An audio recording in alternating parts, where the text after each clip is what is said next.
AE పోస్టులు 360 ఖాళీలు ఉన్నాయి. డిఈ పోస్టులు 130 ఖాళీగా ఉన్నాయి. ఈఈ పోస్టులు 126 ఖాళీగా ఉన్నాయి. ఎస్సీ పోస్టులు 38 ఖాళీగా ఉన్నాయి. సిఈ పోస్టులు 17 ఖాళీగా ఉన్నాయి. ఈఎన్సీ పోస్టులు 3 ఖాళీగా ఉన్నాయి. అంటే దాదాపు నీతికి సంబంధించి ఒక సమస్య అయితే, నిధులకు సంబంధించి రెండో సమస్య అయితే, సిబ్బంది దాదాపు 70% సిబ్బంది ఏఈ పోస్టు కానుండి ఈఎన్సీ వరకు 70% సిబ్బంది ఖాళీగా ఉన్నారు, పోస్టులు ఖాళీగా ఉన్నాయి. కాబట్టి దీన్ని పరిష్కరించాల్సిన అవసరం ఉంది. చివరిగా లాస్ట్కి వచ్చే బకాయి,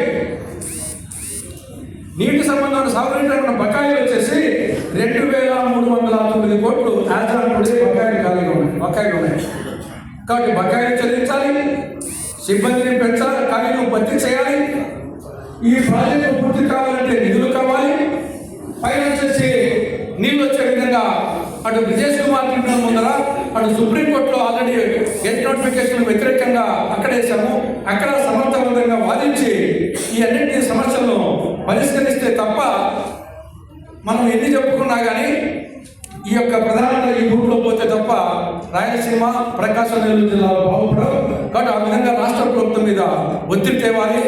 ఇంకా నేను బనకచెర్ల, పోలవరం బనకచెర్ల గురించి అది చాటభారతం అవుతుంది. ఆల్రెడీ మిగతా వాళ్ళు చెప్పారు. ఒకటే నాకు తెలిసి అది కాదు, అది అసాధ్యం. అమ్మకు అన్నం పెట్టని ప్రభుత్వుడు పిన్నమ్మకు బంగారు గారు చేయిస్తాడు. అమ్మకు అన్నం పెట్టని ప్రభుత్వుడు పిన్నమ్మకు ఏం చేస్తున్నాడు?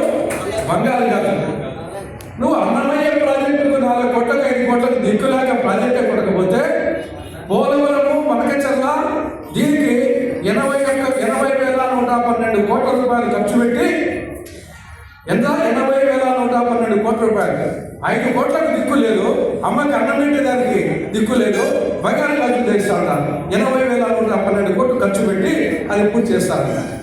దానికి తోడు పోలవరం ఫస్ట్ ఫేజ్ వచ్చేసి 41.1 ఎత్తులకే లిమిట్ చేశారు. పోలవరం ఎత్తు వచ్చేసి 41.1 ఎత్తులకే ఫిక్స్ చేశారు. కానీ ఈ ప్రపోజల్లో బనకచెర్ల నుండి పోలవరం బనకచెర్లకు ఏ హైట్లో ఉంటే వస్తుందంట? 42 మీటర్లు. నువ్వు 41.1 మీటర్లకే హైట్ ఫిక్స్ చేసేసి ఇంకా 42 మీటర్ నీళ్ళు చేస్తావు.